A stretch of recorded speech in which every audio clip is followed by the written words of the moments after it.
Bismillah, Assalamualaikum warahmatullahi wabarakatuh. Kembali lagi dengan saya Rizky Amalia Rahmat, peserta magang Bimba AIUEO Duafa gelombang keempat. Nah, sekarang saya akan mengerjakan tugas video hari ke-8. Yang pertama yaitu saya akan membuat atau mempraktikkan penyampaian verbal kata 4 huruf verbal kembar menggunakan metode berdialog. Jadi seperti ini.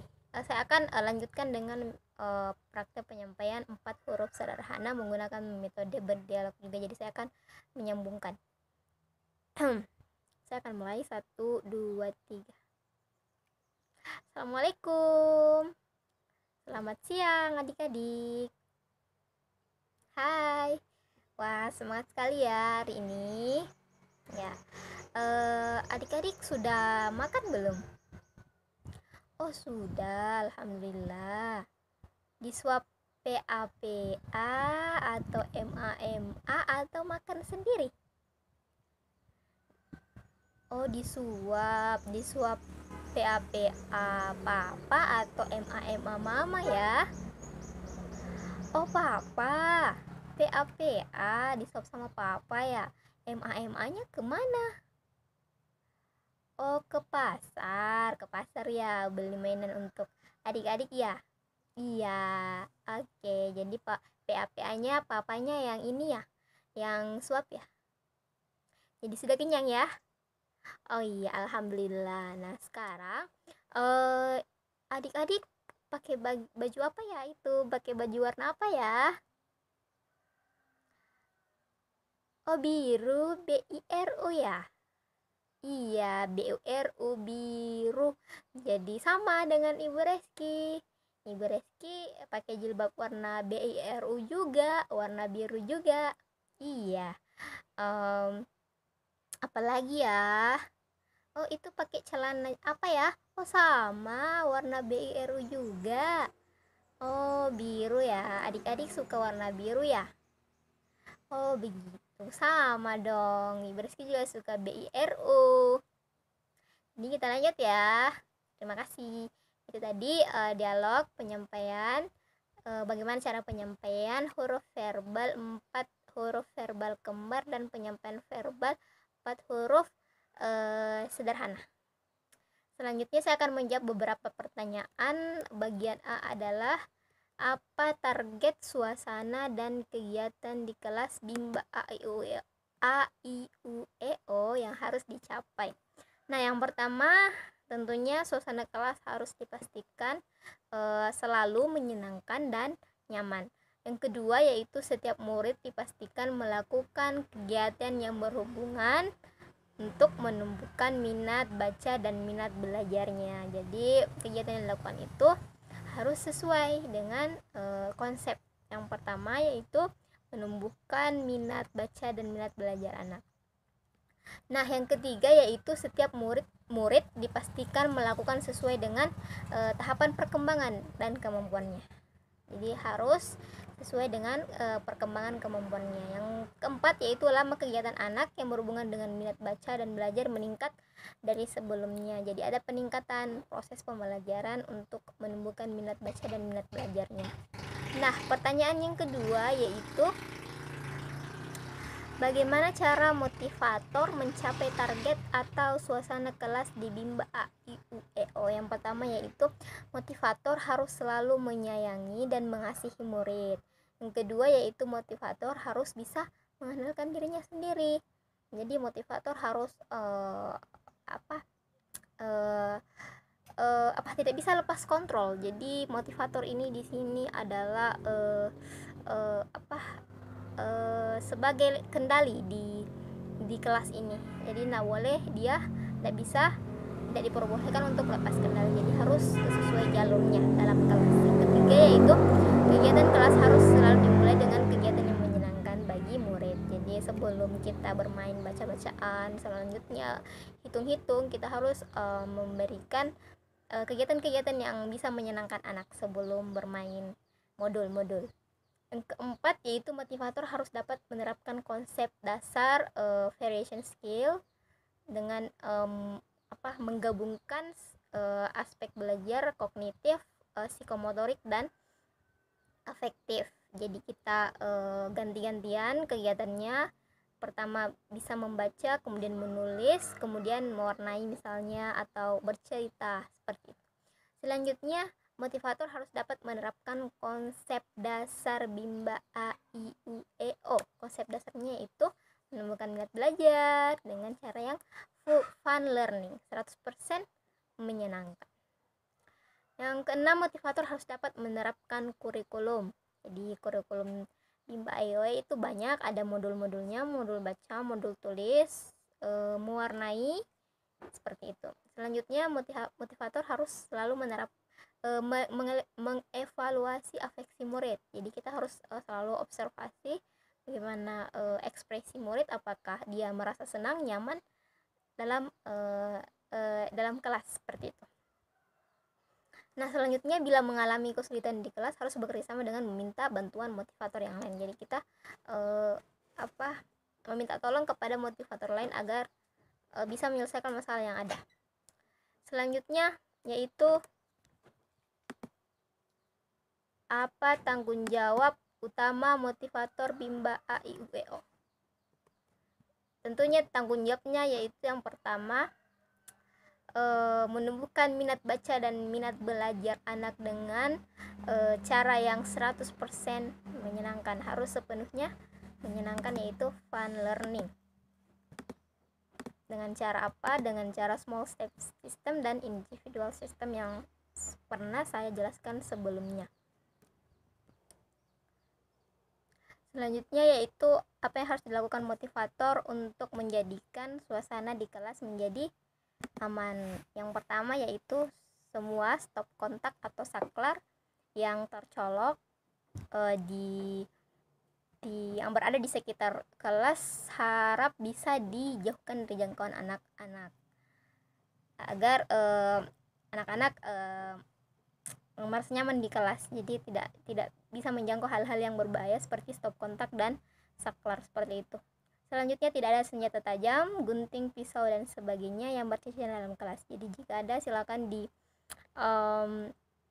dibereskan terlebih dahulu sebelum kelas dimulai. Yang ketiga itu tidak ada binatang atau serangga yang masuk biasanya di kelas, karena biasanya anak-anak takut saat melihat serangga. Selanjutnya, tidak ada tumpahan air dalam kelas. Jadi supaya aman, supaya anak-anak tidak jatuh saat menginjak air tersebut, kita pastikan bahwa tidak ada tumpahan air dalam kelas, dan jika ada segera dibersihkan. Selanjutnya itu memastikan posisi kipas angin aman dalam kelas. Jadi posisi kipas angin sesuai di tempatnya. Jika anak-anak mau menggunakan kipas angin silahkan, tapi jika tidak usah. Selanjutnya itu pertanyaan kedua, apa saja termasuk kekerasan fisik yang tidak boleh dilakukan di Bimba? Jadi apa yang ada beberapa kekerasan fisik yang tidak boleh dilakukan selama berada di Bimba. Yang pertama yaitu kekerasan fisik meliputi dicubit, dipukul, ditusuk dengan pensil atau benda-benda lainnya, dijewer, di smackdown, dan apa saja yang berhubungan dengan fisik. Jadi tidak boleh bermain fisik kepada anak, seperti itu. Nah, selanjutnya pertanyaan selanjutnya, kekerasan psikis yang tidak boleh dilakukan selama di kelas Bimba. Yang pertama yaitu tidak boleh omeli, ditakut-takuti, dihina, diancam, atau dipaksa belajar. Jadi di sini murid harus senyaman dan semenyenangkan mungkin. Jadi suasana kelas harus semenyenangkan mungkin dan nyaman untuk murid untuk bermain dan belajar, seperti itu. Jadi tidak boleh ada kekerasan psikis maupun kekerasan fisik, karena ini masih anak-anak. Motivator harus mengerti anak. Jadi jika ada kesalahan atau anak berbuat salah, kita tidak boleh melakukan kekerasan bagaimanapun bentuknya. Nah, selanjutnya, pertanyaan selanjutnya adalah apa saja yang harus dilakukan motivator untuk menjadikan suasana di kelas menjadi aman, yang nyaman. Pertama yaitu sirkulasi udara di kelas harus baik. Jadi jika menggunakan kipas angin harus ini harus diperhatikan jendelanya tidak panas. Kemudian jika menggunakan AC silahkan diatur sedemikian rupa, dan suasana di kelas juga tidak bau. Jika ada bau silahkan dibersihkan, silahkan dicari apa yang membuat kelas tersebut bau. Selanjutnya itu motivator harus selalu mengasihi murid. Selanjutnya motivator harus selalu menyayangi murid. Dan yang terakhir, motivator melakukan pendekatan secara fisik dan emosional kepada murid. Jadi seperti itu ya. Seperti itu. Selanjutnya, apa saja yang harus dilakukan motivator dalam mengasihi murid? Yang pertama, kita bisa lakukan ini, tersenyum bila bertemu ya. Jadi setiap saat kita harus tersenyum kepada murid, tidak boleh cemberut. Baik dari awal masuk kelas, pembukaan, kegiatan inti, kemudian penutup sampai anak murid ini pulang. Selanjutnya itu menyapa jika bertemu baik di dalam kelas maupun di luar kelas. Selanjutnya berwajah ceria, betul sekali, berwajah ceria, selalu bersikap riang dan gembira jika bersama murid, karena sekali lagi kita harus menciptakan suasana belajar dan bermain yang menyenangkan tentunya. Selanjutnya yaitu belajar dengan sesuai dengan kemampuan dan kemauan murid. Jadi kita tidak boleh memaksakan, jadi kita harus memberikan proses pembelajaran sesuai dengan kemampuan dan kemauan anak. Selanjutnya ya, ini yang paling penting, berpenampilan rapi tentunya, karena penampilan kita pasti dilihat oleh murid kita. Jadi harus serapi mungkin, tidak berpakaian ketat, tidak bau badan, dan tidak bau mulut, seperti itu. Selanjutnya, cara motivator harus selalu menyayangi murid. Caranya yang pertama yaitu melakukan tindakan pencegahan saat murid mengganggu teman, seperti itu. Jadi kan namanya anak-anak, ada beberapa dia bermain, dan jika ada semacam perkelahian, kita motivator itu melakukan pencegahan agar tidak terjadi, tidak berkelanjutan, seperti itu. Selanjutnya ya itu saja. Selanjutnya, pertanyaan selanjutnya maksud saya adalah apa yang harus dilakukan motivator untuk menjadikan kegiatan bermain sambil belajar menyenangkan. Nah, yang pertama yaitu menjadikan murid ceria atau senang dalam kelas. Tentunya itu sudah hal mutlak, hal wajib yang dilakukan motivator kepada murid saat dalam kelas. Jadi harus menjadikan anak tersebut ceria dan senang. Yang kedua, murid mau melakukan kegiatan bermain sambil belajar di dalam kelas. Jadi seperti itu cara menciptakan suasana kelas yang menyenangkan. Selanjutnya adalah apa yang harus dilakukan motivator untuk memastikan anak melakukan kegiatan yang berhubungan dengan minat belajar. Jadi tentunya apa yang harus dilakukan oleh motivator untuk memastikan anak melakukan kegiatan berhubungan dengan minat belajar. Jadi kita berdialog dulu kepada murid. Kita berikan modul-modul mana yang anak murid mau dan pilih. Jadi kita tidak memaksakan juga modul mana yang mau dia pelajari ataupun bermain bersama modul tersebut. Jadi jika dia melakukan kegiatan yang bukan untuk menumbuhkan minat baca dan minat belajar, kita pelan-pelan memberitahu, kita ikuti dulu, kemudian kita mengalihkan ke kegiatan yang berhubungan dengan minat baca dan minat belajarnya. Jadi tidak langsung memarahi ataupun memaksakan pindah ke sesuatu yang menumbuhkan minat baca dan minat belajar, kegiatan yang menumbuhkan minat baca dan minat belajar. Jadi kita pelan-pelan mengalihkan, seperti itu. Selanjutnya, apa yang harus dilakukan motivator untuk memastikan anak melakukan kegiatan sesuai dengan tahapan perkembangannya? Jadi tentunya kita selalu mengevaluasi, selalu observasi kepada murid. Kita berikan modul-modul atau main-mainan atau kegiatan-kegiatan yang sesuai dengan kemampuannya, seperti itu. Jadi jika anak tidak melakukan suatu kegiatan sesuai dengan kemampuannya, sekali lagi kita alihkan pelan-pelan, tidak ada paksaan, seperti itu. Selanjutnya, apa saja kemampuan yang harus dimiliki oleh motivator? Kemampuan yang harus dimiliki oleh motivator yang pertama yaitu memahami konsep dasar Bimba, yaitu fun learning, small step system, individual system. Jadi itu adalah 3 konsep dasar dari Bimba IUE itu sendiri. Fun learning 100% menyenangkan, sepenuhnya menyenangkan. Small step system secara bertahap. Individual system tergantung kemampuan dan kesukaan dan karakter anak, seperti itu. Yang kedua yaitu memahami konsep dasar variation skill. Jadi kita harus memvariasikan kegiatan belajar dengan konsep belajar. Aspek belajar. Jadi aspek belajarnya itu ada 3, kognitif, afektif, dan psikomotorik. Jadi kegiatan belajarnya harus divariasikan dengan ketiga aspek tersebut.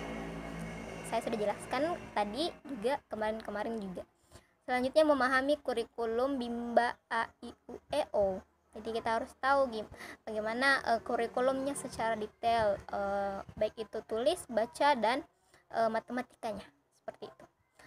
Yang keempat, untuk menciptakan fun learning diperlukan kemampuan berdialog, bernyanyi, dan bercerita atau mendongeng. Jadi untuk menciptakan suasana fun learning tentunya kita harus menguasai metode dalam menciptakan suasana tersebut. Diantaranya tadi berdialog, bernyanyi, mewarnai, saya minta maaf, berdialog, bernyanyi, bercerita, ataupun mendongeng, seperti itu. Selanjutnya adalah motivator mampu mempersiapkan materi yang akan diberikan kelas. Jadi modul setiap murid dipastikan sudah sesuai dengan kemampuan, seperti itu. Jika modul habis, segera dihubungi kepala unit untuk mempersiapkan modul-modul yang akan diberikan kepada anak pada jadwal selanjutnya. Jadi kita harus mempersiapkannya terlebih dahulu sebelum masuk ke dalam kelas, seperti itu. Jadi itulah tadi video video tugas hari ke-8. Terima kasih atas perhatiannya. Semoga apa yang saya sampaikan bisa dipahami dengan baik. Terima kasih. Assalamualaikum warahmatullahi wabarakatuh.